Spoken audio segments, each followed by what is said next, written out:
ध्याये नित्यं महेशं रजतगिरिनिभं चारुचन्द्रावतंसं रत्नाकल्पोज्ज्वलांगं परशुमृगवराभीतिहस्तं प्रसन्नं पद्मासीनं समन्तात्स्तुतममरगणैर्व्याघ्रकृत्यं वसानं विश्वाद्यं विश्ववन्द्यं निखिलभयहरं पञ्चवक्त्रं त्रिनेत्रं यन्मायावशवर्ति विश्वमखिलं ब्रह्मादिदेवासुरा यत्सत्त्वादमृषैव भाति सकलं रज्जौ यथा हेर्भ्रमः यत्पादप्लवमेकमेव हि भवां बोधस्थितिर्षावतां वन्देऽहं तमशेषकारणपरं रामाख्यमीशं हरिम्।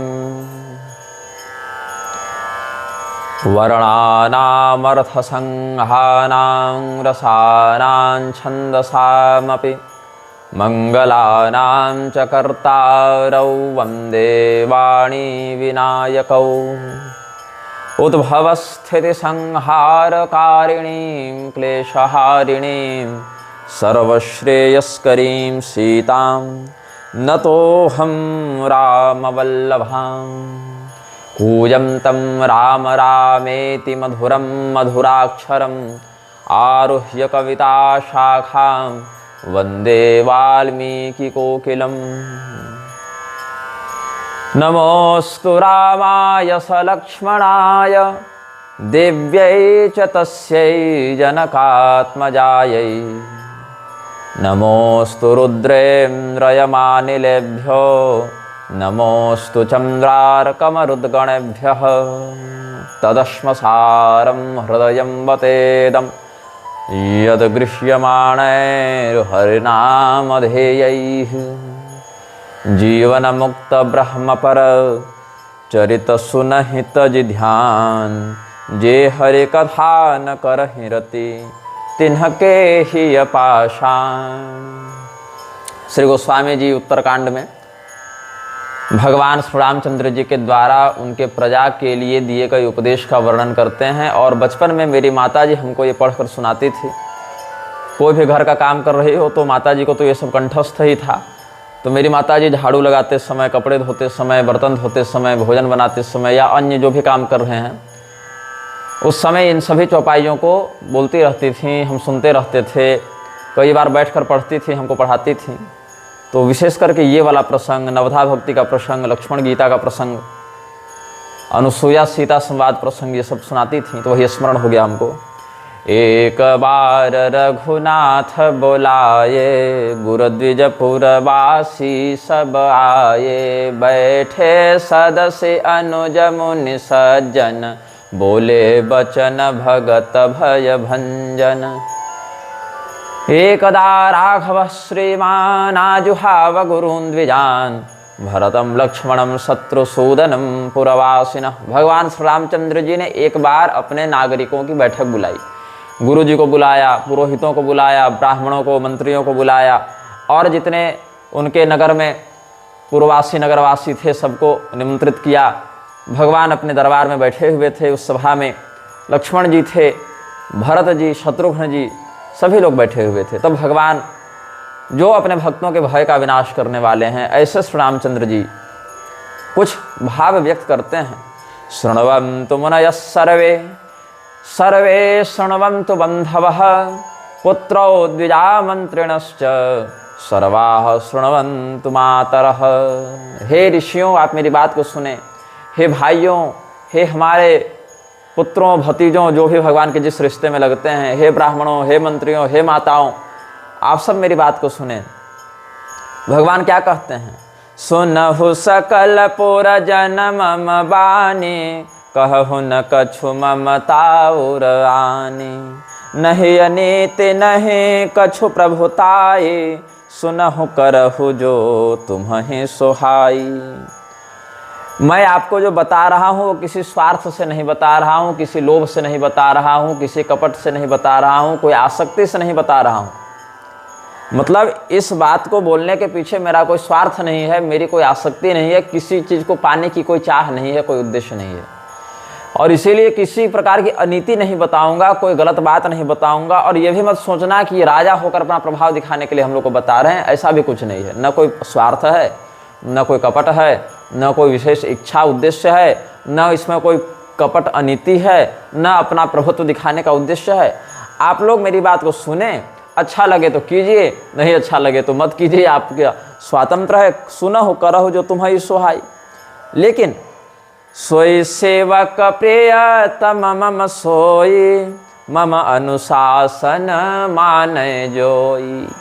हमें तो वही सेवक सबसे अधिक प्रिय लगता है जो मेरी बात को माने, मेरी आज्ञा माने। अब भगवान की आज्ञा क्या है? श्रुति स्मृति ममैव आज्ञे यस्तव उल्लंघ्य वर्तते आज्ञा भंगी ममद्वेषी मद्भक्तोपि न वैष्णव। भगवान की आज्ञा क्या है? वेद पुराण स्मृति धर्म ग्रंथ ही भगवान की आज्ञा हैं। तो भगवान इस वक्तव्य में जो कह रहे हैं कि मम अनुशासन माने जोई, मेरी बात को जो मानता है वही मेरा प्रिय सेवक है, वही मेरा प्रियतम है, वही मेरा भक्त है। तो यह जान लो कि केवल भगवान के इस प्रसंग वाली बात को नहीं, अपितु भगवान के द्वारा कहे गए जहाँ भी धर्मोपदेश हैं, भगवान के द्वारा प्रोक्त या भगवत भक्तों के द्वारा प्रोक्त जो धर्मशास्त्र हैं, उनके अनुशासन को मानना ही भगवान की आज्ञा को मानना हुआ। मदादेश करो लोको वत्सलो मम एव सह, यथार्थम जन्न भाषेय दूषयम तो तदैव तत्। और सुनो, यथार्थम यन्न भाषेय दूषयम तो तदैव तत्।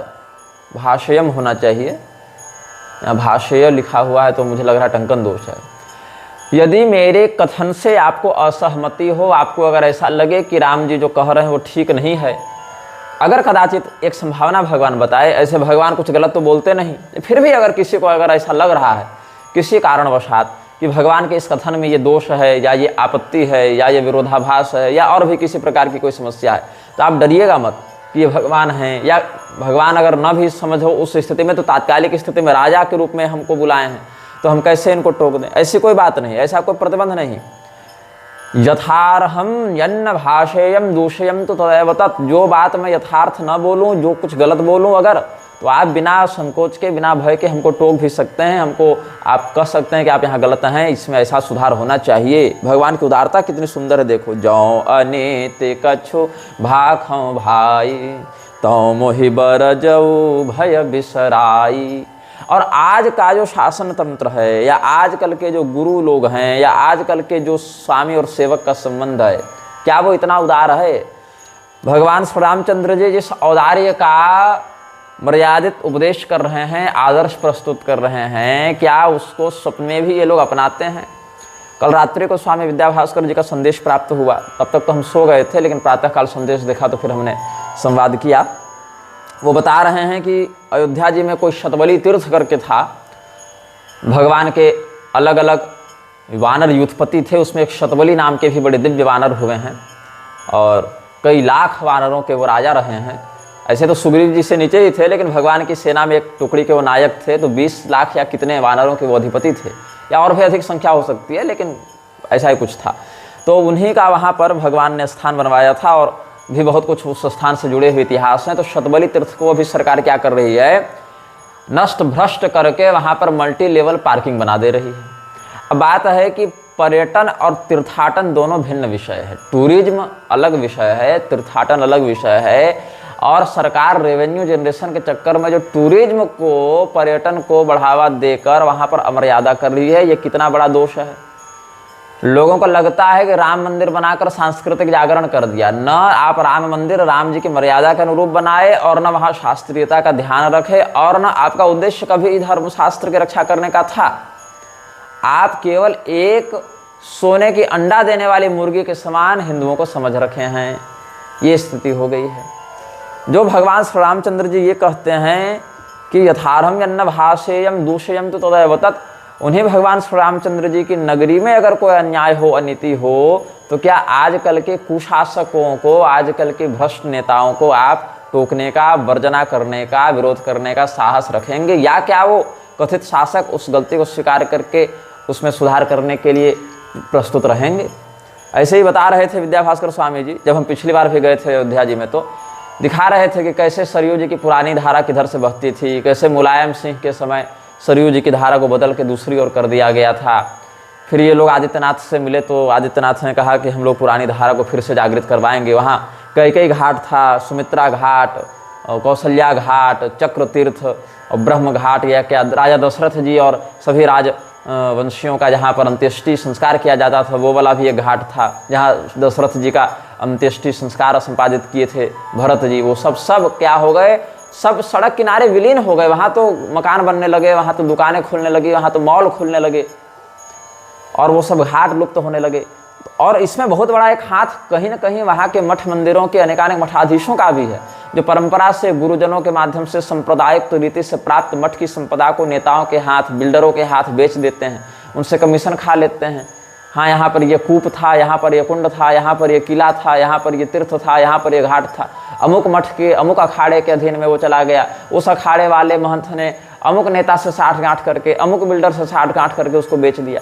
तो ऐसे तीर्थों का जो विनाश हो रहा है, संहार हो रहा है, इस पर सरकार से तो कोई अपेक्षा है नहीं, लेकिन जो धर्म गुरु का वेश धारण करके भगवान का भक्त का तिलक, भगवान का संप्रदायुक्त चिन्ह, भगवान की मुद्रा, भगवान का मंत्र, भगवान का संस्कार धारण करके अपने आप को जगत गुरु, महामंडलेश्वर, पीठाधीश्वर कहते हैं, यदि उन लोगों को भी इस विषय में चिंता भी नहीं होगी, वो वाचिक प्रतिकार तक करने में अगर अपने आप को असमर्थ मानते हैं, तो आपसे कई गुना अच्छा तो अयोध्या के स्वान सूकर आदि हैं, जो कम से कम अधर्म को देखकर प्रतिकार नहीं करने के पीछे अपनी योनिगत असमर्थता तो बता सकते हैं। आप तो मनुष्य रूप में हैं, और मनुष्य रूप की दुर्लभता भगवान क्या कहते हैं इसी प्रसंग में आगे देखिए, भागवत महापुराण में भी देखिए। ये भ्यर्थितामपि चनो निगतिम प्रपन्ना ज्ञानम च तत्व विषयं सह धर्म यत्र नाराधनम भगवतो वितरन्त्यमुष्य सम्मोहिता विततया बत माययाते। बारंबार प्रार्थना करके सत्कर्म के माध्यम से मनुष्य शरीर को प्राप्त करने की याचना जीव करता है। जब मिल जाता है वह मनुष्य शरीर, तो अपने धर्मानुशासन का परित्याग करके, ईश्वर प्रणिपात को परित्याग करके, प्रपन्नता का परित्याग करके, भगवान की आराधना का परित्याग करके सम्मोहित होकर सांसारिक विषय वासना में भटकता रहता है। तो गोस्वामी जी यहाँ पर भगवान श्री रामचंद्र जी के उपदेश का अनुसरण करते हुए कहते हैं, बड़े भाग मानुष तन पावा, सुर दुर्लभ सब ग्रंथन ही गावा, साधन धाम मोक्ष कर द्वारा, पाई न जेहि परलोक सवारा। एहित सो परत्र दुख पावई, सिर धुनि धुनि पछताई, काल ही कर्म ही ईश्वर ही मिथ्या दोष लगाई। बड़े भाग, बड़े सौभाग्य के उदय होने पर जो मनुष्य का शरीर पाता है, ऐसा मनुष्य शरीर जो देवताओं के लिए भी दुर्लभ है। अहो अमीशाम किमकारी शोभनम, ये सब उक्तियां देवता कहते हैं। तो भगवान यह उपदिष्ट करते हैं कि सभी धर्मशास्त्रों में और देवताओं के द्वारा भी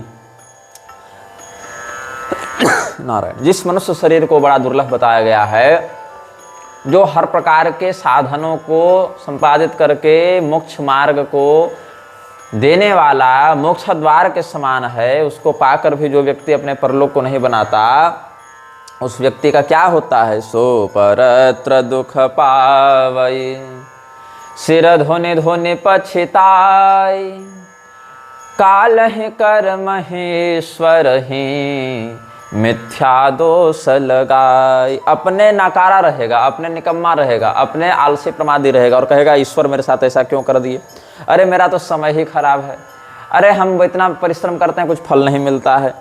तो अपना दोष नहीं समझता है, कभी काल को उत्तरदायी मानेगा, कभी कर्म को उत्तरदायी मानेगा।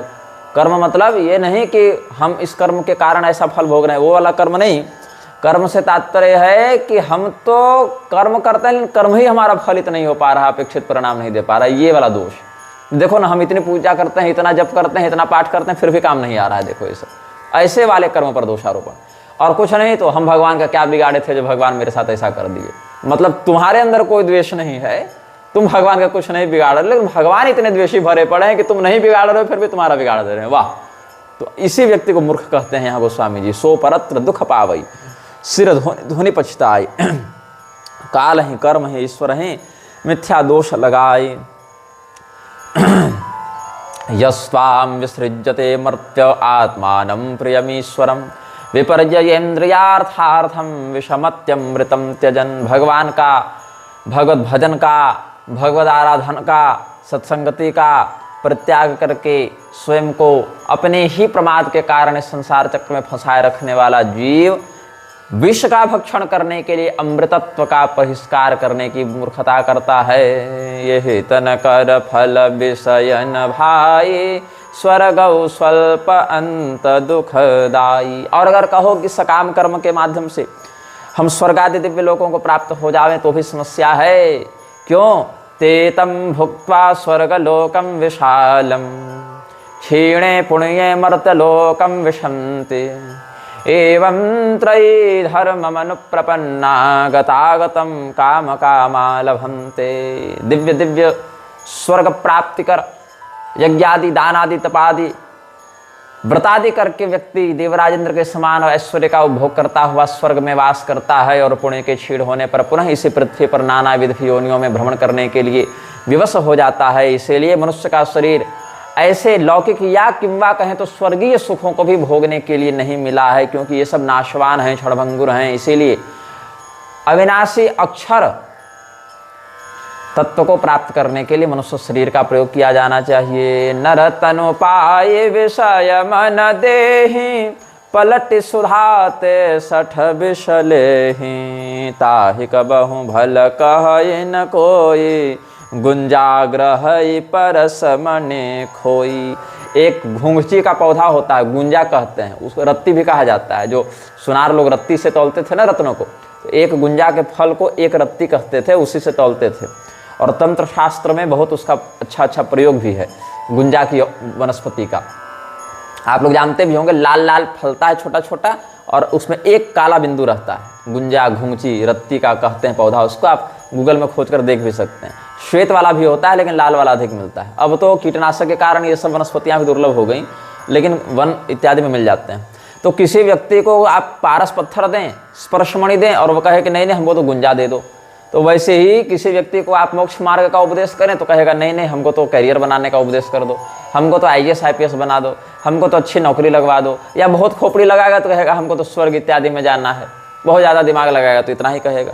आकर 4,84,000 जो निभ्रमत यह जीव अविनाशी, फिरत सदा माया कर प्रेरा, काल कर्म स्वभाव गुण घेरा, कबहु करे करुणा नर देहि, देतहि सबिनु हेतु सनेहि।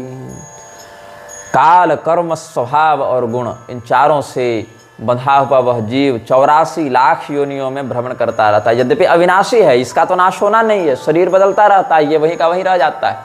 तो जीव का नाश हो गया देह के नाश से, ऐसी बात तो समुचित नहीं। यह जीव तो अलग अलग देहों में, देहिनोस्मिन् यथा देहे कौमारं यौवनं जरा तथा देहांतर प्राप्तिर्धीरस्तत्र न मुह्यते, और न हन्यते हन्यमाने शरीरे, ये सब बातें भगवान गीता में कहे हैं। लेकिन भगवान यह दिखा रहे हैं कि अलग अलग देहों के नष्ट होने पर यद्यपि जीव का नाश नहीं होता, लेकिन मुक्ति भी तो नहीं होती। 84 लाख योनियाँ भी एक उपलाक्षणिक विषय है। इसका अर्थ ये नहीं है कि हर व्यक्ति सदैव 84 लाख योनि में भ्रमण करेगा। उसमें एक ही योनियों में 50 बार भी जा सकता है, या कुछ ऐसी योनि भी हो सकती है जहाँ एक बार भी न गया हो, लेकिन उतने विकल्प उपलब्ध हैं। कहने का अर्थ इतना है, जैसे कोई व्यक्ति है, उसने कुछ ऐसा कर्म किया कि उसको 10 बार कुत्ता बनना है, लेकिन सुअर एक बार भी नहीं बनना है, तो यह भी संभावना हो सकती है कि 10 बार कुत्ते की योनि में जाएगा लेकिन सुअर की योनि में एक बार भी नहीं जाएगा। मतलब ऐसा निश्चित नहीं है कि पहले सुअर, फिर कुत्ता, फिर गधा, फिर घोड़ा, फिर हाथी, ऐसे करके क्रमशः जाएगा। ऐसी भी आवश्यकता नहीं है। हो सकता है कुत्ते की योनि में 10, सुअर की योनि में 5, हाथी की योनि में 0 बार जाए, या हो सकता है कुत्ते की योनि में 0 बार जाए, हाथी की योनि में 10 बार जाए। मतलब वो किस योनि में कितनी बार जाएगा ये उसके व्यक्तिगत कर्मों पर निर्भर करता है। ये निश्चित नहीं है कि वो 84 लाख योनियों में सभी जगह जाएगा या सब जगह एक बार ही जाएगा, ऐसा नहीं है। एक ही योनि में कई बार भी जा सकता है, किसी किसी योनि में एक बार भी नहीं जा सकता। अगर वैसा कर्म उसको भोगना ही नहीं है तो वहाँ जाकर करेगा क्या? शरीर की प्राप्ति तो कर्म प्रारब्ध भोगने के लिए। अब हाथी के शरीर से होने वाला सुख दुख आदि भोगने लायक उसका कर्म ही नहीं है, वहाँ जाकर करेगा क्या? तो इसीलिए 84 लाख वाला जो शब्द है वो भी यह समझना चाहिए कि केवल 84 लाख योनियाँ ही हैं और उतने में ही भ्रमण करेगा और एक बार ही जाएगा, ऐसा नहीं है। वो जैसा जिसका कर्म है उसके अनुसार से एक ही योनि में कई बार जा सकता है, किसी योनि में नहीं भी जा सकता है, लेकिन उसमें मनुष्य शरीर ही सर्वाधिक दुर्लभ है। विवेकशील होने से, मोक्ष द्वार होने से ये विषय महत्वपूर्ण है और यही इस कथा का, इस प्रसंग का केंद्र भी है। तो फिर ईश्वर उस पर अनुग्रह करके उसको जब अधिकारी समझते हैं, किसी कारणवशात किसी प्रारब्ध को देखते हैं कि हाँ अब ये इतना शुद्ध हो गया है कि इसको मनुष्य योनि दे दी जावे, तो मायाधीनो यम शिवम शिवो भुंक्ते गुणत्रयम दयया ददाति भगवान हृदयहं जीववत्सलः। यह शिवस्वरूप जीव अपने शिवत्व का विस्मरण होने से अशिव होकर, मोहांधकार में निमग्न होकर, पाशबद्ध होकर, तीनों गुणों का उपभोग करता हुआ माया के अधीन होकर जब भ्रमण कर रहा होता है तो उसको मोक्ष द्वार का अवसर प्रदान करने के लिए करुणा निधान भगवान उसको मनुष्य शरीर दे देते हैं। नरतन भव बारिधि कहूँ बेरो, सनमुख मरुत अनुग्रह मेरो। करण धार सदगुरु दृढ़ नावा, दुर्लभ साज सुलभ कर पावा। भागवत महापुराण में भी इस बात को कहते हैं। हृदय हमाद्यम सुलभम सुदुर्लभम, प्लवम सुकल्पम गुरुकरणधारम। मयानुकूलेन नभस्वते ऋतं, पुमान् भवाब्धिं न तरेत् स आत्महा। आत्महत्यारा किसको कहते हैं? भागवत महापुराण में बताए, हृदय हमाद्यम सुलभम सुदुर्लभम प्लवं सुकल्पम गुरुकर्णधारम। मयानुकूलेन नभस्वते ऋतं, पुमान् भवाब्धिं न तरेत् स आत्महा। यहाँ गुरु कर्णधारम शब्द के दो अर्थ लगते हैं। एक तो कर्णधार सदगुरु दृढ़ नावा, ये अर्थ भी है कि सदगुरु ही इसके कर्णधार हैं, और दूसरा गुरु कर्णधारम मतलब बहुत दृढ़ कर्णधार है। गुरु मतलब गौरव युक्त, महत्वपूर्ण, भारी मतलब दृढ़, इस भाव से भी यहाँ अर्थ लग सकता है। तो भगवान कहते हैं कि ये नर जो शरीर है, मनुष्य शरीर है, वो सुलभ भी है और सुदुर्लभ भी है, अथवा इसका सुलभ होना अति दुर्लभ है, लेकिन तुमको चूंकि अब मिल चुका है तभी तुम सुन रहे हो। कुत्ते गधे घोड़े की योनि में तो ये सुन नहीं रहे हो, मनुष्य योनि में सुन रहे हो। इसीलिए अब तुमको चूंकि प्राप्त हो चुका है तो तुम्हारे लिए अब सुलभ है। यद्यपि सुदुर्लभ है अन्य के लिए, लेकिन तुमको चूंकि प्राप्त हो चुका है इसीलिए तुम्हारे लिए सुलभ है। ये प्लवम, प्लव मतलब जो तैरे, जो ऊपर छपल जाए, हमारी भाषा में कहते हैं छपलना, उपलना, प्लव शब्द से है ना, मतलब जो जल के ऊपर विचरण करने में समर्थ हो, मतलब नौका। और मयानुकूलेन नभस्वते ऋतं, भगवान का अनुग्रह, भगवान की कृपा है, इसके अनुकूल वायु इत्यादि है, मतलब कोई सुनामी, कोई तूफान इत्यादि नहीं। आपको मनुष्य शरीर रूपी नाव मिल गई, गुरु रूपी कर्णधार मिल गए, भगवान की कृपा रूपी अनुकूल हवा मिल गई। अब नाव को जाना है इधर और हवा बह रही उल्टी दिशा से, तो नाव की गति को अवरुद्ध करेगी, या दाएं बाएं चलेगी तो उसको डगमगाएगी। लेकिन अगर नाव को जिधर जाना है, हवा भी उधर से ही जाए तो उसको आराम से ढकेलेगी, नाविक को भी कम परिश्रम करना पड़ेगा। तो गुरु रूपी कर्णधार है ही, मनुष्य शरीर रूपी दुर्लभ नाव है ही, भगवान की कृपा रूपी अनुकूल वायु भी है ही, फिर भी आप भवसागर पार नहीं कर पा रहे हैं तो आप हो गए आत्महत्यारा। जो न तरई भवसागर नर समाज सपाय, सोकृत निंदक मंदमति, आत्मा हन गति जाय। जो परलोक यहाँ सुख चहु, सुनि मम वचन हृदय गुण गहु। सुलभ सुखद मार्ग यह भाई, भगति मोरि पुराण श्रुति गाई। एतदात्यन्तिकं क्षेमं वदामि भवतो नघाः, मदीयो भक्ति योगोय उभयत्र प्रशर्म कृत। ये आत्यंतिक क्षेम, आत्यंतिक योग, अतिशय कल्याण का मार्ग बताया गया है भगवान के द्वारा। मतलब इसमें किसी प्रकार का और सूक्ष्म भाव नहीं हो सकता है, परम सूक्ष्म यही है। मेरे प्रति भक्ति योग उदित हो जावे, तो लौकिक और पारलौकिक दोनों प्रकार का सुख, दोनों प्रकार की शांति व्यक्ति को प्राप्त हो जाएगी। लेकिन क्या है, ज्ञान मार्गो नराणाम च दुर्गमस्तस्य साधनम कठिनम तीव्र कष्टेन गम्यते क्वापि कैरपि। ज्ञान मार्ग कठिन है, ज्ञान मार्ग पर चलना दुर्गम है। ज्ञान मार्ग के लिए जो अधिकारिता चाहिए, जो निपुणता चाहिए, जो कुशलता चाहिए, वो सबों में विद्यमान नहीं है। इसीलिए कोई कोई व्यक्ति ही ज्ञान मार्ग का अनुसरण कर पाते हैं, उनमें भी कोई कोई सफल हो पाते हैं। इसीलिए भक्ति युक्त मार्ग का अनुसरण करना सुगम भी है, सर्वोपयोगी भी है, और अधिक लोग उस पर चलकर अपना कल्याण भी कर सकते हैं। किंतु ये जान लीजिए, जो भक्ति ज्ञान का उदय न कर सके उसको बंध्या भक्ति कहते हैं, क्योंकि भक्तिया ज्ञानम प्रजायते। आपकी भक्ति तभी सार्थक मानी जाएगी जब ईश्वरीय ज्ञान आपको प्राप्त हो जाए, ब्रह्मबोध हो जाए। अन्यथा भक्ति तो कोई भी किसी की भी कर सकता है। आसुरी तत्वों की भक्ति भी लोग कर बैठे हुए हैं, पैशाचिक तत्वों की भी भक्ति करके बैठे हुए हैं, दैवीय उपासना भी करते हैं, ब्राह्मी उपासना भी करते हैं। तो भक्ति मात्र का होना पर्याप्त नहीं, अपितु उस भक्ति का जो सार्थक भाव है, आपको पता कैसे चलेगा कि हमारी भक्ति सार्थक है कि नहीं, हमारी भक्ति सही दिशा पर बढ़ रही है कि नहीं। तो इसमें यह समझना चाहिए कि वही भक्ति सार्थक है, वही भक्ति फलदायिनी है जो ज्ञान को उदित करवा दे। यही कारण है कि चतुर्विधा भजम ते माम जना सुकृतिनो अर्जुन। आर्तो जिज्ञासुर अर्थार्थी ज्ञानी च भरतर्षभ। भक्तों में सर्वश्रेष्ठ भक्त उसी को कहा गया है जो ज्ञानी हो जावे, ज्ञानी भक्त हो जावे। ज्ञानी भक्त बड़ा विचित्र शब्द सुनने में लगता है, क्योंकि ज्ञान मार्ग और भक्ति मार्ग को लोग अलग अलग मानते हैं, लेकिन भक्ति विरहित ज्ञान मार्ग की ही निंदा है। और ज्ञानोत्पादन में असमर्था भक्ति को उत्पातायोपकल्पते, वह केवल उत्पात उन्माद को जन्म देगी, उससे कोई तात्विक लाभ नहीं होगा। तो तात्विक लाभ किससे है? भक्ति युक्त मार्ग पर चलते हुए जिसको ज्ञान का अनुभव हो जाए उसी का मार्ग सार्थक है।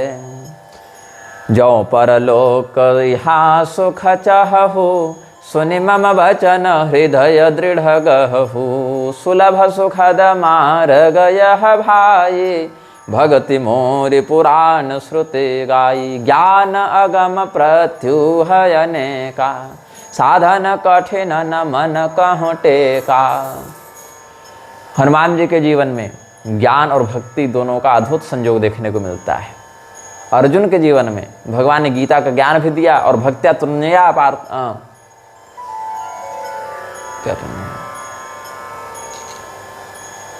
भक्त्या तुन्या शक्य हमें धोर्जुन। हाँ, ज्ञातुम द्रष्टुम च तत्वेन प्रविष्टुम च परंतप।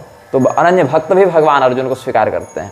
उद्धव जी के जीवन में भी लोग उद्धव जी को भक्त नहीं मानते, बहुत सारे मूर्ख उद्धव जी को कहते अरे वो तो ज्ञान के अभिमानी थे। अभिमानी नहीं थे, उद्धव जी के ज्ञान के साथ साथ भगवान ने उनकी भक्ति को ही प्रधानता दी है, और भगवान के परम भक्त के रूप में उद्धव जी का वर्णन शास्त्रों में प्राप्त होता है। वो तो आजकल के कुछ नचनीय बजनीय और नाटकबाजी वाले कथाकारों ने उद्धव जी की बड़ी निंदा करके उनको बदनाम कर रखा है, जबकि ऐसा नहीं है।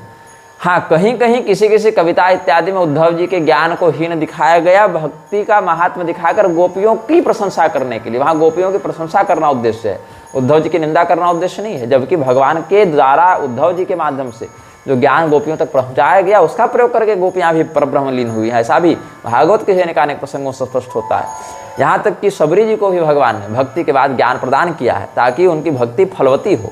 तो ये दोनों मार्गों के मध्य सामंजस्य करके ही व्यक्ति आगे बढ़ सकता है। फिर भी जो व्यक्ति ज्ञान का ही दंभ करते हुए भक्ति का तिरस्कार करता है, भक्ति का बहिष्कार करता है, तो ये जान लो बिना माता के पुत्र की उत्पत्ति नहीं होती, तो भक्ति के बिना ज्ञान की उत्पत्ति भी नहीं होती। वह उसका पांडित्य हो सकता है, वह उसका वैदुष्य हो सकता है, शास्त्रों के अक्षरों में उसकी गति हो सकती है, लेकिन मर्म में उसकी गति तब तक नहीं होगी जब तक भक्ति उस ज्ञान को जन्म नहीं देगी। बिना माता के संतान की उत्पत्ति जैसे संभव नहीं, वैसे बिना शास्त्र सम्मता भक्ति के विशुद्ध ब्रह्म ज्ञान की उत्पत्ति भी संभव नहीं होती है। ज्ञान अगम प्रत्युहन का, साधन कठिन न मन कहटे का। करत कष्ट बहु पावै को, भगति हीन मोहि प्रिय नहीं सो। भगति सुतंत्र सकल गुण खानी, बिनु सतसंग न पावहि प्राणी। पुण्य पुंज बिनु मिलहि न संता, सतसंगति संसृति करयंता। सत्योपाख्यान में कहते हैं यदि भाग्याधि साधूनाम संगतिर जायते क्षितौ, तदा रामस्य भक्तित्वे नराणां जायते मनः। यदि किसी व्यक्ति के अनेकानेक जन्मों के पुण्य उदित हुए और उन पुण्यों के प्रताप से उसको सत्संग भी मिल गया, तभी भगवान श्री रामचंद्र जी के चरणों में उसको भक्ति का अनुभव होगा, नहीं तो नहीं होगा। और जब तक भक्ति नहीं तब तक मुक्ति नहीं। बिना भक्त्यान मुक्तिश्च नराणाम अंडगोलके, ये जो ब्रह्मांड है, अंडगोलक है, ब्रह्मांड गोलक है, यहाँ पर बिना भक्ति के मुक्ति नहीं होगी। भक्तिहीन व्यक्ति को मुक्ति नहीं होती है। यहाँ तक कि जो बड़े बड़े ज्ञानी के रूप में प्रसिद्ध हुए, वशिष्ठ जी महाराज, विश्वामित्र जी, अगस्त मुनि, लोमस मुनि, सुतीक्ष्ण जी या सर्वभंग जी, या आप देख लें इधर तो वाल्मीकि जी, वेदव्यास जी, सुखदेव जी, भीष्म पितामह, ये सारे लोग भगवान के ज्ञान मार्ग के कारण ख्यात होने के बाद भी हृदय से बहुत दृढ़ भक्ति करते थे भगवान के। बड़े निर्मल चित्त वाले भक्त थे ये सब। तो पुण्य पुंज बेनो में लहीन संता, सतसंगति संस्कृति करयमता। सद्धर्माचरण से पुण्योदय होता है, पुण्योदय से संत मिलते हैं, संतों से सत्संगति होती है, सत्संगति से भक्ति होती है, भक्ति से भगवान के तत्व का बोध होता है, और फिर तत्व बोध से व्यक्ति की मुक्ति हो जाती है। ये क्रम है। पुण्य एक जग मह नहीं दूजा, मन क्रम वचन बे प्रपद पूजा। विष्णु संहिता में एक वचन है, यद ब्राह्मणास्तुष्टतमा वदन्ति तद्देवताः प्रत्यभिनन्दयन्ति, तुष्टेषु तुष्टाः सततं भवन्ति, प्रत्यक्ष देवेषु परोक्ष देवाः। ब्राह्मण जिसके व्यवहार से संतुष्ट होकर उसको आशीर्वाद प्रदान करके उसको मैं संतुष्ट हूँ, मैं तुम्हारे लिए अभिष्ट आशीर्वाद प्रदान करता हूँ, ऐसा कह देते हैं, देवता भी उस व्यक्ति के लिए हितकारी हो जाते हैं और ब्राह्मणों के उन वचनों का अनुमोदन करते हैं। क्योंकि स्वर्ग के देवताओं के प्रतिनिधि पृथ्वी पर ब्राह्मण माने गए हैं, इसीलिए ब्राह्मणों के संतुष्ट होने पर, प्रत्यक्ष देवों के संतुष्ट होने पर परोक्ष देव स्वयं वो संतुष्ट हो जाते हैं। इसलिए गोस्वामी जी कहते हैं कि मन, वाणी, क्रम, कर्म तीनों से, ऐसे क्रम लिख दिए हैं अपभ्रंश में, वो तो ग्राम्य गिरा का आश्रय लेकर, लेकिन मन, कर्म, वचन तीनों से जो ब्राह्मण हैं उनके चरणों की सेवा करनी चाहिए। ऐसे जो ब्राह्मण दुराचारी हों उनकी सेवा तो आवश्यक नहीं है, लेकिन कम से कम अन्न जलादि मात्र से उनका जन्मगत सत्कार करने के कारण, क्योंकि पूर्व जन्म के किसी सत्कर्म के कारण ब्राह्मण कुल में जन्म ले लिया, तो अन्न जलादि से उनका सत्कार कर दे, उनसे किसी प्रकार का यज्ञ इत्यादि न करवाए, ये भी शास्त्रों में अनुशासन है। लेकिन कहने का भाव इतना है कि जो ब्राह्मण सत्य, पवित्रता, संतोष, त्याग, दया, सहनशीलता इत्यादि सद्गुणों से युक्त हों, उनको तो विशेष करके पृथ्वी पर विचरण करने वाले प्रत्यक्ष देवों के समान ही सम्मान करना चाहिए। पुण्य एक जग मह नहीं दूजा, मन क्रम वचन वे प्रपद पूजा। सानुकूल ते ही पर मुनि देवा, जो तज कपट करई द्विज सेवा। यद ब्राह्मणास्तुष्टतमा वदन्ति तद्देवताः प्रत्यभिनन्दयन्ति, तुष्टेषु तुष्टाः सततं भवन्ति, प्रत्यक्ष देवेषु परोक्ष देवाः। और क्या कहते हैं, न कथम मयि सद्भक्तिं लभते पाप पुरुषः, यो मदीयं परम भक्तं शिवं संपूजयेन्नहि। और एक गुप्त मत सबहि कहूँ कर जोर, शंकर भजन बिना नर भगति न पावै मोरी। और सुनो, एक और रहस्य बताता हूँ, और ये नहीं कि तुमको डांट कर बता रहा हूँ, हाथ जोड़कर ही बता रहा हूँ, भाई मेरी बात सुन लेना। जिस व्यक्ति को मेरी भक्ति की कामना हो वो भगवान महादेव जी का पूजन अवश्य क्या करना। भगवान महादेव के पूजन का परित्याग करके अगर तुम राम भक्ति प्राप्त करना चाहोगे तो कभी प्राप्त नहीं हो सकती है। वही व्यक्ति वास्तव में श्री राम भक्त हो सकता है जिस पर महादेव जी की बड़ी सुंदर कृपा हो। भगवान क्या कहते हैं, शंकर भजन बिना नर भगति न पावई मोरी। अब दुर्भाग्य से बहुत से वैष्णव ऐसे हो गए हैं कालांतर में जो भगवान महादेव का भजन करना तो छोड़ो, उल्टे उनकी निंदा करने में प्रवृत्त हो जाते हैं।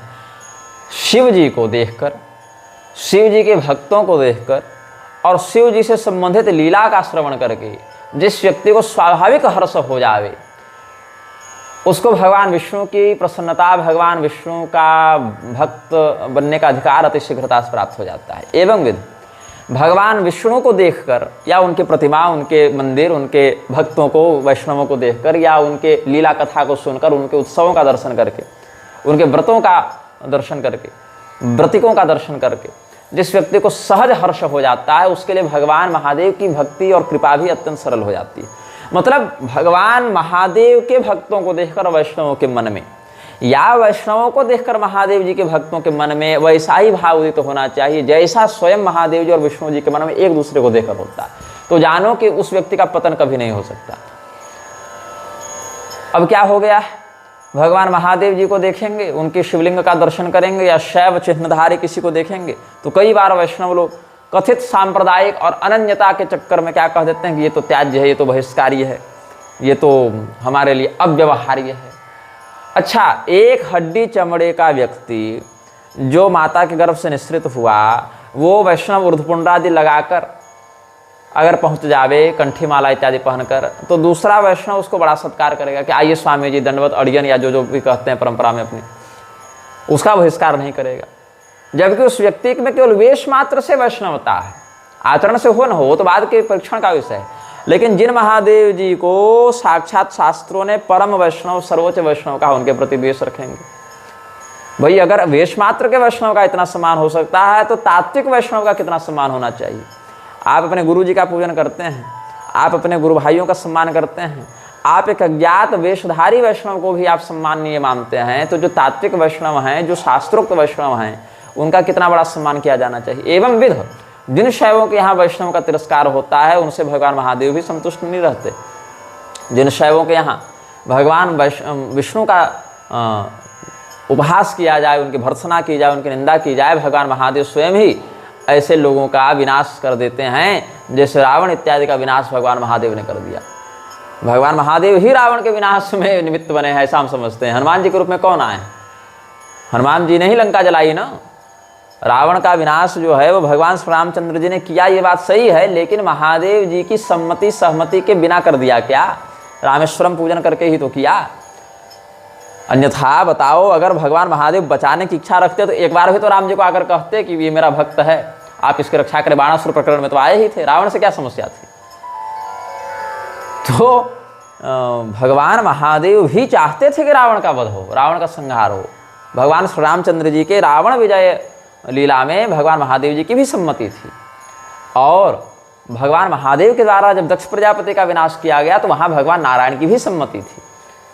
ऐसा समझना चाहिए। खैर, इस विषय पर तो बहुत बार कहते रहे हैं। न कथम मयि सद्भक्तिम लभते पाप पुरुषः यो मदीयम परम भक्तम शिवम संपूजयन् हि कहु भगति पथ कवन प्रयासा जोगन मख जप तप उपवासा सरल सुभावन मन कुटिलाई जथा लाभ संतोष सदाई। अब न योगो न जपो यज्ञो न तपो न व्रतानि च यदृच्छालाभ संतुष्ट्या सुलभोहम न संशयः। योग मार्ग से, केवल जप करने से, यज्ञ करने से, तपस्या करने से, व्रत करने से हम मिल जावें, यह संभव नहीं। इसमें निश्चितता नहीं है। सरल स्वभाव हो, मन में कुटिलता न हो, किसी प्रकार का अपेक्षित भाव न हो कि हम ये कर देंगे तो ये व्यक्ति हमारे प्रति ऐसा करेगा, वैसा करेगा। अगर इस प्रकार से आपका जीवन है तो आपकी भक्ति बड़ी जल्दी दृढ़ होगी और योग, जप, यज्ञ, तप, व्रत आदि भी जल्दी सफल होंगे। अन्यथा संतोष, सहनशीलता और सरल स्वभाव के बिना योग, जप, यज्ञ, तप आदि भी फलित नहीं होते, अवरुद्ध हो जाते हैं। मोर दास कहाई नर आशा करई तो कहु कहा विश्वासा भोजने छादने चिंतां वृथा कुर्वन्ति वैष्णवाः योऽसौ विश्वम्भरो देवः स भक्तान् किमुपेक्षते। भगवान के जो परम भक्त होते हैं वो रोटी कपड़ा मकान तक की चिंता नहीं करते कि जो भगवान सबका भरण पोषण कर रहे हैं वो केवल हमारे ही समय श्रीहीन हो जाएंगे क्या? जो श्रीपति हैं, वो जो पूरा विश्व चला रहे हैं, क्या हमको ही रोटी देने के समय, हमको ही वस्त्र देने के समय, हमारे ही भरण पोषण की व्यवस्था करने के समय क्या कहेंगे कि अब हम नहीं कर सकते, हमारे पास पैसा खत्म हो गया? ऐसा थोड़ी है। तो जो भगवान सबों का भरण पोषण करते हैं वो अपने शरणागतों की उपेक्षा कैसे कर सकते हैं? अतएव जो भगवत भक्त, भगवत प्रपत्ति धारक जन होते हैं वो अन्न वस्त्र आदि की भी चिंता नहीं करते हैं। इसीलिए अगर कोई व्यक्ति भगवत भक्ति का संकल्प लेकर भी जनता पर, समाज पर, विश्व पर आश्रित रहता है, जगत पर आश्रित रहता है, तो समझो उसको भी दृढ़ विश्वास भगवान में नहीं हुआ है। अच्छा, भगवान पर दृढ़ विश्वास होने का अर्थ ये नहीं है कि भगवान हमको आकर रोटी बेल बेल कर खिलाई तब हम खाएंगे, कि हम बैठे हुए अब तो विश्वास हो गया, अब आकर हमको रोटी खिलाई, हम नंगे बैठे कपड़ा पहनाई। ऐसा नहीं होता है। बात है कि भगवान ने सारी व्यवस्था संसार में कर रखी है, आपको स्वयं भी क्रिया में प्रवृत्त होना पड़ेगा। अब बिल्कुल अवधूत है वो बात अलग है, लेकिन गृहस्थ में है तो गृहस्थोचित परिश्रम का व्यवहार करना पड़ेगा। ब्रह्मचारी हैं तो विधिवत आपको भिक्षाटन इत्यादि के लिए निकलना पड़ेगा। मतलब आपके लिए जो कर्तव्य विहित है उसको निरपेक्ष भाव से तो करना ही। अब बिल्कुल आजगरी अवधूत वृत्ति में दत्तात्रेय जी के समान तो अलग बात है, लेकिन अगर उस स्थिति में नहीं है तो फिर आपको जो आपके आश्रमोचित वर्णोचित कर्तव्य है उनमें प्रवृत्त होना पड़ेगा। क्यों निषाद राजगुह को भगवान के प्रति पूर्ण समर्पण या विश्वास नहीं था क्या? ऐसे ही भगवान उठा उठा गले लगा रहे थे। या शबरी जी को नहीं था क्या भगवान से प्रेम? ऐसे ही भगवान सब ऋषि महर्षि को छोड़कर उनके घर चले गए। फिर भी अगर भूख लगेगी तो शबरी जी फल तोड़कर तो खाती ही थी, ये थोड़े कहते थे भगवान आप आकर खिलाइए। निषाद राज भी अपने जातिगत कर्तव्य का पालन करते ही थे। भाव है कि अपेक्षा नहीं रखनी है, हमको ये मिलेगा ये उम्मीद, फलाकांक्षा नहीं रखनी है। अफलाकांक्षी भी भाव से रखना है ना, जो गीता में है। तो यहाँ कहते हैं निरपेक्षम, निरपेक्ष होकर, अनपेक्ष सुचिरदक्ष उदासीनो गतव्यथ, ये सभी भगवान कहते हैं। बहुत कहु का कथा बड़ाई, यही आचरण बस्य मैं भाई। भगवान को वशीकरण में लाने का ये सब बताया गया उपाय। लोग यहाँ कहते हैं कि अपने पत्नी का वशीकरण कैसे करें, पति कैसे करें, प्रेमी प्रेमिका कैसे करें। यहाँ भगवान अपना वशीकरण बता के बैठे हैं, वो लोग कर नहीं रहे। बहुत कहु का कथा बड़ाई, यही आचरण बस्य मैं भाई। ये सब जो बताते जा रहे हैं इतनी देर से, वैसा आचरण जो भक्त करता है मैं उसके बस में हूँ। हम भक्त पराधीनो स्वतंत्र एवं द्विज, निरपेक्षम मुनिम शांतम निर्वैरम समदर्शिनम, अनुव्रजाम्यहम नित्यम पूजेयेत्यंघ्रिरेणुभिः। इस प्रकार से भगवान क्या कहते हैं, कितना उदार भाव है भगवान का।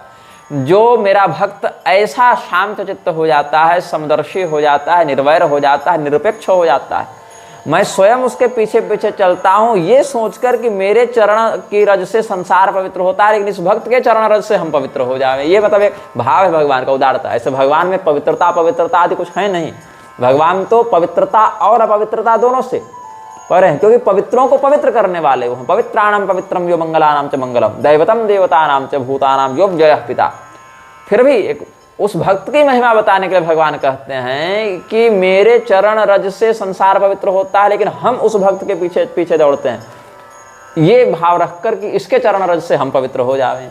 अकिम जनस्य दाम तस्य शांतस्य समचेतसः, मया संतुष्ट मनसः सर्वाः सुखमया दिशः। वयरुन विग्रह आसन त्रासा, सुखमयता ही ससात ताहि सदा सब आशा। अनारंभ अनिकेत अमानी, अनघ अरोषद विज्ञानी। अनपेक्षा सुचिर दक्ष उदासीनो गतव्यथ, सर्वारंभ परित्यागी यो मद भक्त समय प्रिय। मैं भगवान का भक्त हूँ, मुझे भगवान बड़े अच्छे लगते हैं, मैं भगवान से बड़ा प्रेम करता हूँ, ये तो कोई भी व्यक्ति कह देगा।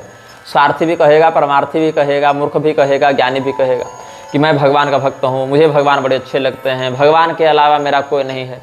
मतलब ये तो खैर अपने मुँह से कहने की बात है, हर व्यक्ति कह सकता है, लेकिन वास्तव में भक्ति उसकी दृढ़ जानो जिसके लिए भगवान कहे कि हाँ ये मेरा भक्त है, ये मेरा अपना है, मैं इससे प्रेम करता हूँ। ऐसा भगवान अगर कह दें आपके इस समर्पण से, तब जानो कि अब आपकी भक्ति सार्थक हो गई। मैं आपका भक्त हूँ ये तो कोई कह सकता है, चलो ठीक है, बनावटी भी कोई अगर इस शब्द का उच्चारण कर दे तो उसको कोई नहीं रोक सकता है। कोई नहीं कहेगा कि हम दुष्ट हैं, हम पापी हैं, हमको भगवान से शत्रुता है, मतलब कोई सामान्य आस्तिक तो नहीं कहेगा। यही कहेगा कि देखो हम बड़ा भजन करते हैं, बड़ा पूजा पाठ करते हैं, भगवान के प्रति बड़ा प्रेम है, हमको बड़ी भक्ति है हमारी। लेकिन भगवान आपको अपने भक्त के रूप में प्रमाणित कर लें। भगवान कहें यो मद भक्त स मे प्रिय, मेरा प्रिय है वह भक्त मुझे प्रिय है, वह भक्त मेरा अपना है। ऐसा भगवान भी अपने ओर से विचार करें। जैसे भगवान ने उद्धव जी के प्रकरण में सोचा, अर्जुन के प्रकरण में सोचा, हनुमान जी के प्रकरण में सोचा, गोपियों के प्रकरण में सोचा, सुदामा जी, श्रुतदेव जी। कलयुग में देखें तो मीराबाई, जनाबाई, कर्माबाई, तुलसीदास जी, सूरदास जी, रैदास जी, नामदेव जी, एकनाथ जी, मतलब और अनेकानेक हैं। इनके लिए भगवान का नरसिंह मेहता हो गए, उधर अम्बरीश महाराज, रंतदेव जी, मतलब लाखों हैं, इसकी कोई एक निश्चित गणना नहीं की जा सकती। शास्त्रों में भी हैं, लोक साहित्य में भक्तमाल इत्यादि देख लीजिए, जो अभिनव काल की रचनाएं हैं, भक्तों के चरित्र वहाँ भी आपको मिल जाएंगे। प्राचीन काल के इतिहास के लिए आप धर्मशास्त्रों का अध्ययन कर लीजिए। तो न पारमेष्ठ्यम न महेन्द्रधिष्णम न सार्वभौमम न रसाधिपत्यम न योग सिद्धिर पुनर्भवम च मय्यर्पितात्मेच्छति मद विनान्यत्। जो मेरा भक्त होता है वो स्वर्ग का राज्य, पाताल का राज्य, पृथ्वी का राज्य, ब्रह्मलोक का राज्य, बड़ी बड़ी सिद्धियां, या किंवा कहें तो अपुनर्भवम च नेच्छति, मोक्ष तक नहीं पाना चाहता जो मेरा परम भक्त होता है। अगर उसको ये कहा जाए कि मोक्ष में मैं नहीं मिलूंगा, मुझसे दूर रहना पड़ेगा, तो कहेगा अच्छा ठीक है, तब मोक्ष रहने दीजिए, लेकिन आप मेरे पास रहिए। तो भगवान को ठुकरा कर, भगवान के बदले, भगवान के बिना अगर उसको मोक्ष भी मिल रहा हो तो वह भक्त उस मोक्ष को हेय समझकर त्याग देता है। भगति पथ प्रीति सदा सज्जन संसर्गा तृण सम विषय स्वर्ग अपवर्गा। भगति पक्ष हठ नहीं शठताई दुष्ट तर्क सब दूर बहाई। मम गुण ग्राम नाम रत गत ममता मद मोह ताकर सुख सोय जानई परानंद संदोह। शास्त्रों में कहते हैं मोक्ष का सुख सब क्यों नहीं जान पाते। मोक्षानंदम न जानन्ति कुमारी सुरतम यथा, ये कहा जाता है। विषय वासना में फंसे हुए लोग मोक्ष के आनंद को क्यों नहीं जान पाते। अगर मोक्ष में इतना अच्छा है तो वो व्यक्ति संसार के काल्पनिक सुखों को छोड़कर, नश्वर सुखों को छोड़कर वास्तविक आनंद के लिए क्यों प्रयत्नशील नहीं होता। क्योंकि उसको अनुभव ही नहीं है कि वहाँ पर क्या विषय है, वहाँ पर क्या तत्व है। कैसे नहीं पता है भाई। तो कहे मोक्षानंदम न जानन्ति कुमारी सुरतम यथा। जैसे कोई कुमारी कन्या को कहा जाए कि पति से संसर्ग का सुख क्या होता है, तो बोलेगी पता नहीं, क्योंकि उसने कभी पति रमण किया नहीं। तो जैसे रमण के सुख को कुमारी कन्या नहीं जानती, वैसे ही ये विषयी लोग मोक्ष के सुख को नहीं जान पाते। कई बार शास्त्रों में ऐसे ऐसी उपमा दी रहती है। तो कुमारी सुरतम यथा, मोक्षानंदम न जानन्ति कुमारी सुरतम यथा, आगमों में विशेष करके ये सब वाक्य मिलते हैं। तो यही भगवान कहते हैं मत कथा श्रवणे श्रद्धा मदनुध्यानम उद्धव। भागवत महापुराण में कहते हैं अमानित्व मदम्भित्वम कृतस्य परिकीर्तनम। किसी प्रकार के सम्मान की चाह नहीं, किसी प्रकार के कर्म का कर्तृत्वाभिमान नहीं, और न किए गए कर्म का बारंबार अनुचिंतन करना, अपितु मेरी कथा का श्रवण करना, मेरे ध्यान में लगे रहना उद्धव मेरे भक्त को ही मोक्ष के लिए अग्रसर कर देता है। मम गुण ग्राम नाम रत गत ममता मद मोह ताकर सुख सोई जानई परानंद संदोह। और वही व्यक्ति फिर मोक्षानंद परानंद का सुख जान पाता है। सुनत सुधा सम वचन राम के गहे सबनि पद कृपा धाम के। भगवान इस प्रकार से जब अपने नगरवासियों को उपदेश कर रहे थे, जिसमें सब थे, उनकी माताएं, उनके बच्चे, उनके नगरवासी, उनके भाई बंधु, उनके परिवार वाले, उनके गुरुजन मंत्रीगण सब थे, अनपढ़ से लेके गुरु वशिष्ठ तक सब थे। भगवान के राज में कोई अनपढ़ नहीं था, लेकिन एक भाव कह दिए कि मतलब सामान्य से सामान्य व्यक्ति से लेके ब्रह्मर्षि तक उस उपदेश का श्रवण कर रहे थे। और सब भगवान के चरणों को प्रणाम करके कहते हैं जननी जनक गुरु बंधु हमारे कृपा निधान प्राण ते प्यारे तन धनु धाम राम हितकारी सब विधि तुम प्रणतारति हारी। असि सिख तुम बिनु दे न को मातु पिता स्वार्थ रतौ हेतु रहित जग जुग उपकारी तुम तुम्हार सेवक असुरारी। भिद्यम ते भ्रातरो दारा पितर सुहृदस्तथा एका स्निग्धा काकिणिना सद्य सर्वे रयः कृताः। माता पिता सुहृद भाई पत्नी ये सब तभी तक प्यारे हैं जब तक कोई संपत्ति का विवाद न हो जावे, जब तक कोई इच्छा भावना वासना का टकराव न हो जाए। एक बार ऐसी हो गई तो पति पत्नी एक दूसरे को घरेलू हिंसा में मार कर जिंदा जलाने के लिए प्रयत्नशील हो जाते हैं, नीला ड्राम लेकर आ जाते हैं, सांप से कटवा देते हैं, तलाक का केस करवा देते हैं। माता पिता भी अपने बच्चों के प्रति दुर्व्यवहार करने लगते हैं, बच्चे भी माता पिता के साथ अत्याचार करने लगते हैं, भाई भाई के खून का प्यासा हो जाता है। क्यों? कौड़ी का भी अगर स्वार्थ लग जावे और उस स्वार्थ की पूर्ति में कोई बाधा आवे तो अभिन्न हृदय वाले व्यक्ति भी एक दूसरे के प्रति यमराज के समान हो जाते हैं। तो ये सारे संबंध जो है वो स्वार्थ पर आश्रित हैं, लेकिन भगवान का ही एकमात्र ऐसा संबंध है जो परमार्थ पर आश्रित है। क्षुद्रा सन्ति सहस्रशः स्वभरण व्यापार मात्रोद्यताः स्वार्थो यस्य परार्थ एव सपुमानेकः सदामग्रणिः। अपने काम को पूरा करने के लिए, अपनी इच्छा की पूर्ति करने के लिए हर व्यक्ति परिश्रम कर रहा है, हर व्यक्ति समय दे रहा है, लेकिन दूसरे की इच्छा की पूर्ति करने के लिए, दूसरे को सुख हो जावे, दूसरे को आनंद हो जावे, इस प्रकार की उदार बुद्धि रखने वाले मनुष्य बिरले हैं। और उसमें भी लौकिक इच्छा नहीं, उद्धार की इच्छा कि हमारा भी उद्धार हो जावे और इसका भी उद्धार हो जावे, ऐसी परमार्थ बुद्धि रखने वाले तो कदाचित करोड़ों में कोई एक मिल जावे तो उसको संत जानकर उसकी संगति कर लियो करो। स्वार्थमित सकल जग माही सपने हूँ प्रभु परमारथ नाही, सबके वचन प्रेम रस साने सुन रघुनाथ हृदय हरसाने। इस प्रकार से भगवान के प्रति अपनी शरणागति और कृतज्ञता का व्यवहार जब सभी नगरवासियों ने किया, भगवान के हृदय को भी बड़ा आनंद हुआ। फिर भगवान ने कहा अच्छा चलो ठीक है, हमको जो कहना था हमने अपनी बात कह दी, आप लोगों ने हमारी बात को सुना, समझा, अनुमोदन किया, इसके लिए हम आप सबों का धन्यवाद व्यक्त करते हैं। अब सब आप लोग अपने अपने घर जाकर अपने कर्तव्य का पालन करें। फिर भगवान के द्वारा उपदिष्ट उस ज्ञान का, इस ब्रह्म विद्या का उपदेश का चिंतन करते, परस्पर संवाद करते हुए अपने जीवन में उसको अधिकाधिक पालनीय व्यवहार से लागू करने का चिंतन करते हुए सभी नगरवासी अपने अपने घर चले गए। और फिर भगवान महादेव जी देवी पार्वती को कहते हैं कि जिस अयोध्या के राजा स्वयं परमात्मा श्री रामचंद्र जी हों, वहाँ के नगरवासियों को किसी प्रकार का अज्ञान, किसी प्रकार का शोक, किसी प्रकार का पातित्य कैसे प्राप्त हो सकता है। इसीलिए फिर भी लोक शिक्षणार्थ भगवान इस प्रकार का उपदेश करते हैं, लोग श्रवण करते हैं, आचरण करते हैं, ताकि हम सबों को इस प्रकार का भाव उपदिष्ट होता रहे। अयोध्यावासिनः सर्वे जगन्नाथस्य मूर्तयः यत्र नारायणः साक्षात् चतुर्धाव्यस्य स्वं तनुं सदैव रमते यत्र तस्याः किं वर्ण्यते गुणः। जिस अयोध्या नगरी में सभी लोग साक्षात ईश्वर स्वरूप, नारायण स्वरूप, जगन्नाथ स्वरूप हो गए हैं, जहाँ स्वयं भगवान चार चार रूप बनाकर विहार करते हैं, वहाँ के गुणों का क्या वर्णन करें, उस अयोध्या का हम क्या सौभाग्य वर्णित करें, क्या महात्म्य वर्णित करें। उमा अवधवासी नर नारी कृतारथ रूप ब्रह्म सच्चिदानंद घन रघुनायक जह भूप। एक बार वशिष्ठ जी के साथ भगवान के सत्संग का वर्णन है। एकदा ब्रह्मपुत्रस्तु वसिष्ठो मुनि सत्तमः प्रतस्थे यत्र रामस्य शर्मधाम निविराजते प्रत्युद्गम्य गुरुं रामो ददावासनमुत्तमम्।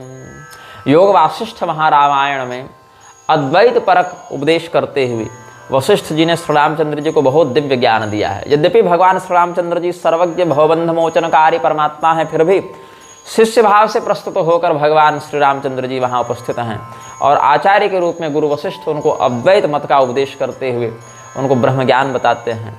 और इस बात को लिपिबद्ध करते हुए भगवान वाल्मीकि जी योग वासिष्ठ महारामायण का लेखन कर देते हैं। तो एक बार वशिष्ठ मुनि आए जहाँ राम सुख धाम सुहाए। भगवान श्री रामचंद्र जी अपने महल में समस्त कर्म को करके, जितना भी उनका राजोचित कर्तव्य था सब करके आराम कर रहे थे। उस समय अनुकूल अवसर जानकर कि भगवान अभी व्यस्त नहीं हैं, अब राजा हैं, भले हमारे शिष्य हैं, हम आधी रात को पहुंच जाएं फिर भी भगवान उतने ही प्रेम और सम्मान से मिलेंगे, समय देंगे, फिर भी एक अपनी मर्यादा भी होती है। तो भगवान जब अपने कर्तव्य कर्मों से निवृत्त होकर विश्राम कर रहे थे, तब अभी अवकाश है, अभी अनुकूल समय है, ऐसा जानकर वशिष्ठ मुनि पहुँचे। और भगवान महाराज श्री रामचंद्र जी ने अपने गुरुदेव जी को आया हुआ देखकर उनका चरण पखारा, उनका चरणोदक ग्रहण किया, उनको श्रेष्ठ आसन पर बैठाकर खूब यथोचित सत्कार किया। फिर हाथ जोड़कर वशिष्ठ जी कहते हैं, वशिष्ठ जी देख रहे हैं कि हमारा सत्कार कर रहे हैं, लेकिन है तो ये भगवान परमात्मा। तो उस ब्राह्मी भाव से वशिष्ठ जी उनको अभिवादन करके कहते हैं, हे कृपा निधान, मैं कुछ विनती करता हूँ, आप स्वयं परमात्मा हैं, लेकिन ये हमारे गुरु हैं, ऐसा जानकर हमारा इतना सत्कार करते हैं, उससे हमारे हृदय में बड़ा मोह हो जाता है कई बार। शृणु राम महाबाहो वचनम मम सादरम त्वरितम तव संदृश्य संशयो जायते बहु। आपके कई आचरण हैं, विश्वामित्र जी की आप सेवा कर रहे हैं, अहल्या जी का उद्धार किया, केवट से आप गले मिल रहे हैं, मृत राक्षसों को मुक्ति प्रदान कर रहे हैं, उधर सीता जी की अग्नि परीक्षा ले रहे हैं। आपकी माता जो सौतेली हैं कैकेयी, उन्होंने आपको वनवास भेजने का षड्यंत्र किया, लेकिन सपने में भी आपने उनके प्रति कोई बुरा भाव मन में नहीं लाया, बल्कि सबों को कहा कि अगर कैकेयी जी को कोई भला बुरा कहेगा तो वो मेरा शत्रु माना जाएगा। अपितु कैकेयी जी को आप कहते हैं कि भरत से ज़्यादा प्रेम तो तुम हमसे करती हो, हमको केवल अपनी रक्षा का भार सौंपा और भरत के ऊपर बताओ पूरे संसार का भार सौंप दिया, तो उनको ज़्यादा परिश्रम करना पड़ा ना भरत को।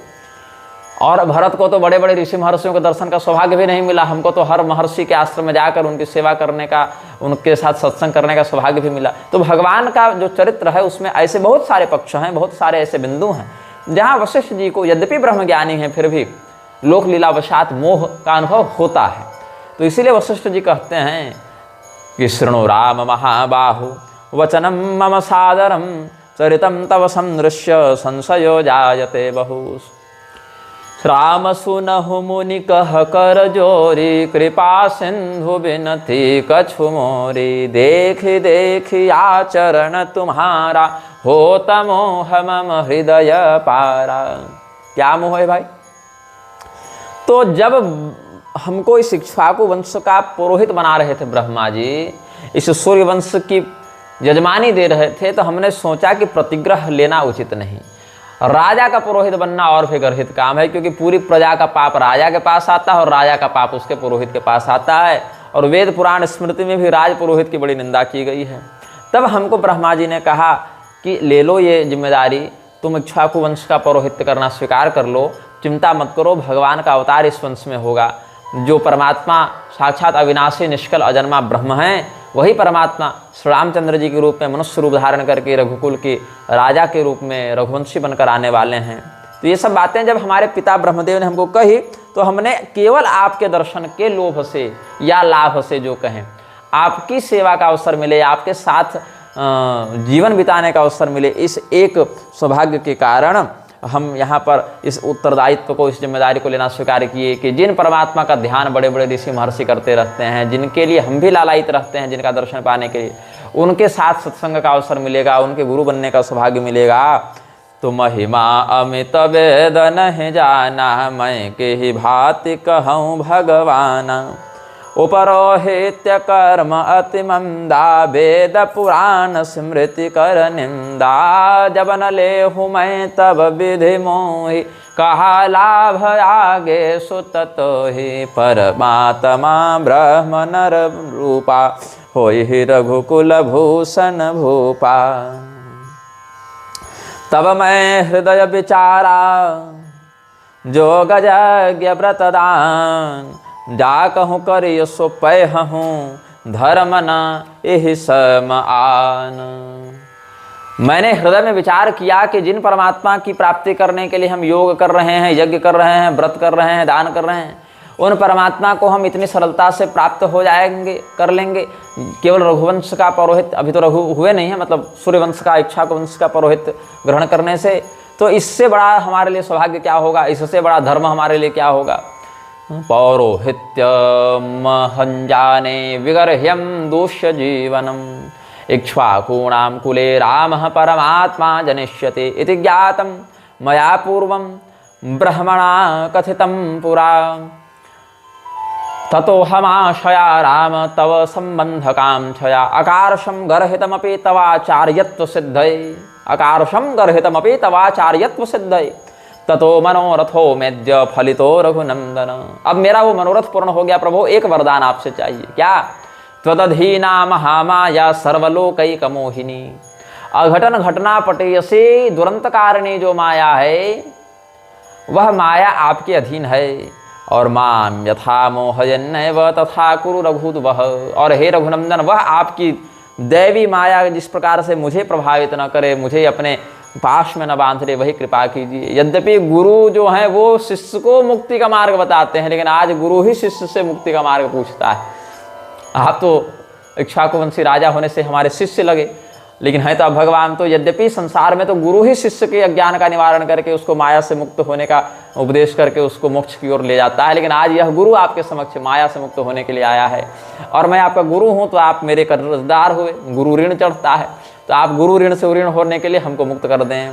गुरु निष्कृति कामस्तम यदि देहिए तदेव में जप तप नियम जोग निज धर्मा श्रुति संभव नाना शुभ कर्मा ज्ञान दया दम तीरथ मज्जन जह लगे धर्म कहत श्रुति सज्जन आगम निगम पुराण अनेका पढ़े सुने कर प्रभु फल एका तव पद पंकज प्रीति निरंतर सब साधन कर यह फल सुंदर।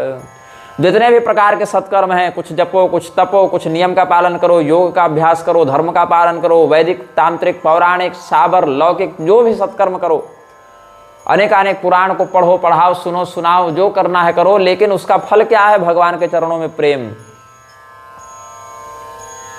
भगवान के चरणों में निष्कपट प्रेम अगर हो रहा है तभी वो सब कुर्वन्त्य है तो किम भक्तिम क्रियया क्रतुभिर्दानैस्तपः स्वाध्यायमर्शनैः आत्मेन्द्रियोज्जयेनापि संन्यासेन च कर्मणां योगेन विविधांगेन भक्ति योगेन चैव हि आत्मतत्त्वावबोधेन वैराग्येन दृढ़ेन च ईयते भगवानेभिः सगुणो निर्गुणः स्वदृक्।